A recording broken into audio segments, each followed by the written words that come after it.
Dan kemarin udah selesai long run di minggu pertama. Di week pertama training sih bukan kaki ya yang berasa gitu ya. Yang lebih ribut itu biasa isi kepala. Pace-nya ada hari-hari dimana bisa turun, heart rate-nya naik, mulai bertanya, kenapa jadi begini ya? Terus pelan dikit, harga diri atau nilai atau self-worth kita langsung menurun, langsung kita tanyakan. Padahal yang berubah mungkin cuman angka ya. Tapi kita relate angka itu ke kemampuan kita. Nggak cuman orang-orang pada umumnya, saya juga ngerasa hal yang sama. Yaitu adalah validation seeking. Kita upload di Strava, di social media. Buat apa? Untuk mendapatkan validasi dari orang lain. Salah nggak? Ya sebetulnya nggak salah karena itu sangatlah manusiawi. Kita upload, kita lihat likes atau lihat views-nya.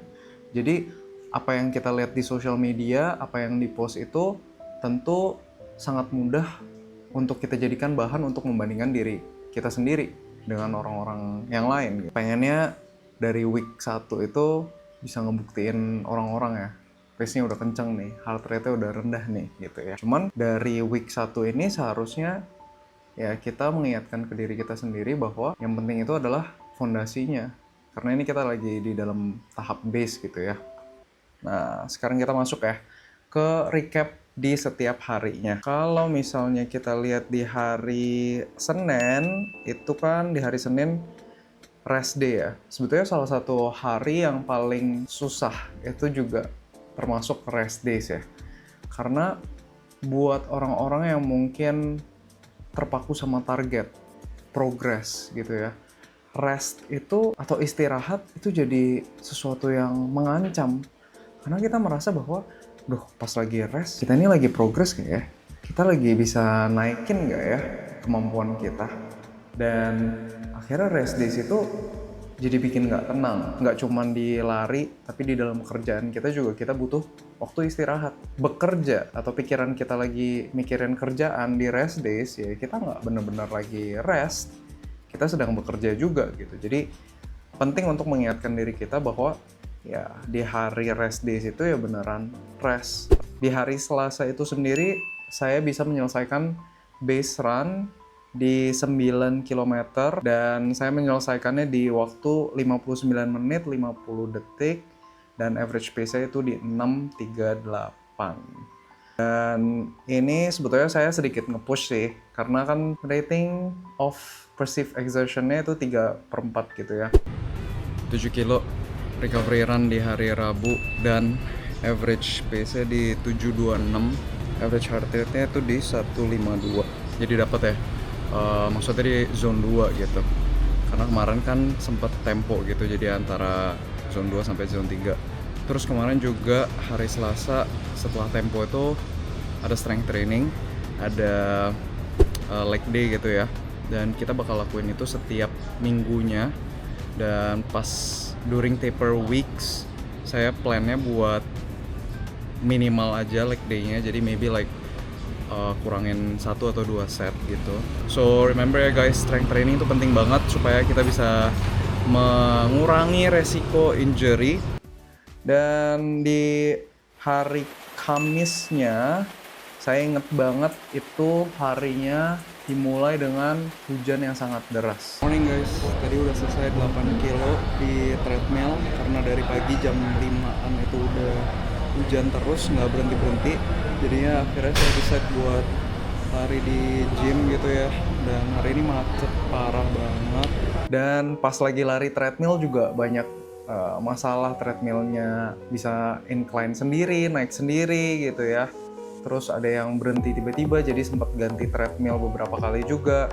Tapi untungnya bisa selesai 8 km, itu di average pace-nya 6.44 dan waktunya di 54 menit. Gitu. Dan ini sebetulnya di hari Kamis saya ngerasanya agak berat ya. Kayak kakinya tuh masih belum se-fresh di hari Selasa. Jadi I think itu masih efek karena habis leg day ya.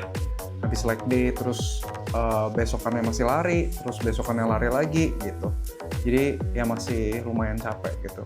So masuk ke hari Jumat. Nah di hari Jumat ini itu recovery bike Dan saya akhirnya sepedahan di rumah aja, indoor bike gitu ya. Habis itu push pull day, jadi saya nge-gym juga. Termasuk recovery, termasuk rest juga. Jadi nggak begitu nge-push lah ya. Dan di hari Sabtunya itu masuk lagi ke recovery run buat nge-prepare badan buat ke long run. Dan di hari Sabtu saya berhasil lari sejauh 6 km dengan average pace 7:16, selesai di waktu 43 menit. Itu juga saya kayaknya base juga sih harusnya ya. Yep, base. Average heart rate-nya di 154. Buat teman-teman yang mungkin bingung ya, saya dapat heart rate zone-nya dari mana, itu karena saya selalu pakai Garmin, itu saya pakai lari outdoor terus-terusan, dan dia auto-detect. Of course, itu estimate ya, karena saya nggak cek di lab juga gitu, jadi perkiraan aja, dan dia otomatis membuat zone detak jantungnya gitu, zone 1, zone 2, zone 3, zone 4, sampai zone 5-nya. Dan di hari Minggunya, saya rencananya sebetulnya hari Minggu itu lari di jam 5, 5:30 lah paling enggak gitu di CFD. Tapi malamnya nggak bisa tidur, terus kebangun terus. Jadinya saya udah pasang alarm, terus secara tidak sadar saya matiin alarmnya, terus saya kembali tidur gitu. Good morning, ini di jam 6.54 kita baru mau mulai long run karena saya ketiduran. Alarm pertama nggak kebangun, jadinya kita nggak CFD hari ini. Saya larinya bakal di Alam Sutra, terus jalanannya masih becek juga.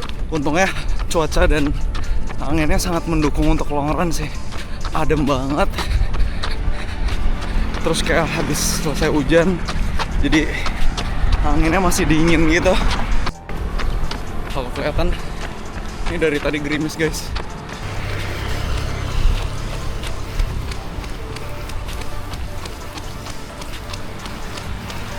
Makin deres.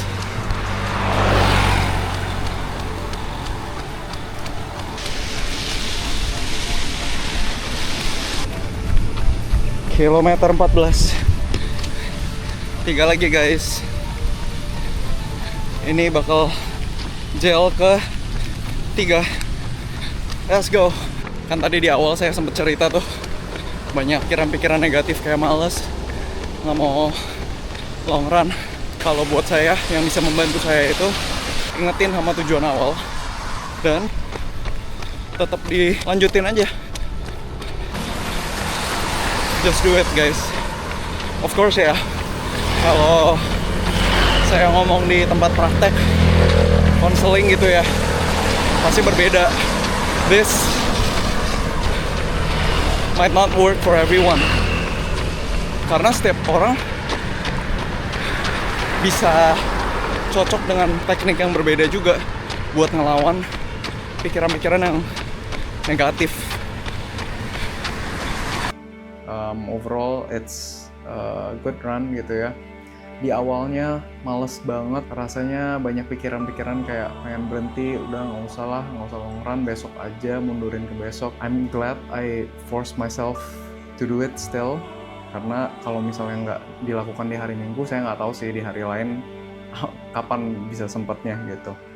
Dan di hari Minggu itu saya berhasil menyelesaikan 17 km dengan average pace 7:08, running time-nya di 2 jam 1 menit. So, what do I think about this week? Saya bisa menyelesaikan 47 km.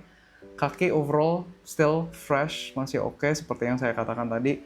Cuman banyak banget pikiran-pikiran yang males, terus mikirin what do other people will think gitu ya, kalau misalnya saya nggak selesain gitu. So I think that's it for this week, and I'll see you again in the next week. Okay guys, in week 2.